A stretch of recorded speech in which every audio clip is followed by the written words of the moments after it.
برای درست کردن یه خورشت بی‌نظیر گیلانی اول از همه میایم تیکه های مرغمون رو با نمک، فلفل و زردچوبه و یکم زعفران مزه دارشون میکنیم.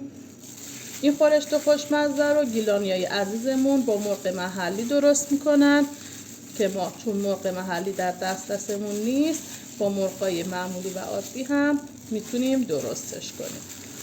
بعد از اینکه ادویه ها و زعفران و نمک رو به مرغ اضافه کردیم و به مرغمون کاملا آغشته شد میذاریم حدود 1 ربع تا 20 دقیقه بمونه تا مرغمون مزه ها رو به خودش جذب کنه. بعد از 20 دقیقه مرغمون رو داخل روغن سرخ میکنیم. مرغتون رو داخل روغن با حرارت متوسط سرخش کنیم. تا مرغمون سرخ بشه اینجا میایم یه دونه پیاز داریم که خوردش میکنیم به صورت نگینی. میتونید به صورت نگینی ریز پیازتون رو خورد کنید یا رندش کنید. پیازامون رو که به صورت نگینی خورد کردیم، حالا اینجا من 3 حبه سیر دارم که سیرا رو هم به صورت نگینی ریز خوردش میکنم. همونطور که گفتم شما میتونید سیراتون رو با پیازتون رنده کنید. سیر و پیازمون رو به صورت نگینی خوردش کردیم. بعد از اینکه مرغامون سرخ شد، مرغا رو از داخل تاوه درشون میاریم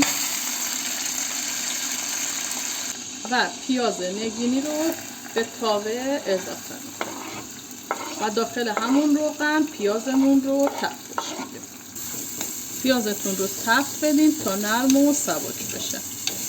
بعد از اینکه پیازمون یکم تفت خورد سیر رو اضافه میکنیم و همراه سیر هم یه تفت کوتاه به پیازمون میدیم. یکم که پیاز و سیر تفت خورد بهش نمک، فلفل و زردچوبه رو اضافه میکنیم. میتونید یه مقدار دارچین هم به غذاتون اضافه کنید که دل بخواهه. یکم که پیاز و سیرمون تفت خورد، حالا یه قاشق غذاخوری رب گوجه، یه قاشق رب آلوچه و یه قاشق رب انار اضافه میکنیم و همراه پیاز تفتشون بدیم. رب ها رو همراه پیاز و سیر تفت بدیم.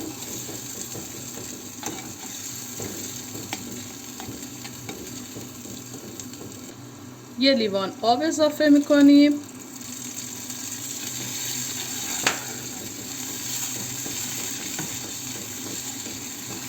کاملا هم میذاریم تا موادمون یه دست بشه.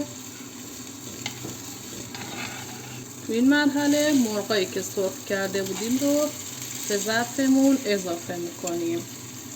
یکم از سسی که درست کردیم روی مرغا میریزیم، در ظرف رو میذاریم، حرارت رو کم میکنیم و اجازه میدیم حدود 40 دقیقه تا 1 ساعت مرغمون آروم آروم بپزه.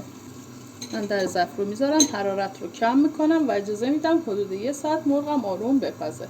حدود 1 ساعت از پخت خورشتمون گذشته. من میذارم تا یکم سسش غلیظ‌تر بشه و غذامون کاملا جا بیفته. اینم از خورشت مالابیج گیلانیمون. همینطور که میبینید یه سس عالی داره، فوق‌العاده خوش‌طعمه و خیلی هم پرطرف داره. بهتون پیشنهاد میکنم این غذای عالی و بی‌نظیر رو برای خودتون و مهمونای عزیزتون درست کنین. مرسی که تا آخر همراه من بودین. امیدوارم که آموزش‌های ما رو دوست داشته باشین و کانال ما رو به دوستانتون هم معرفی کنین.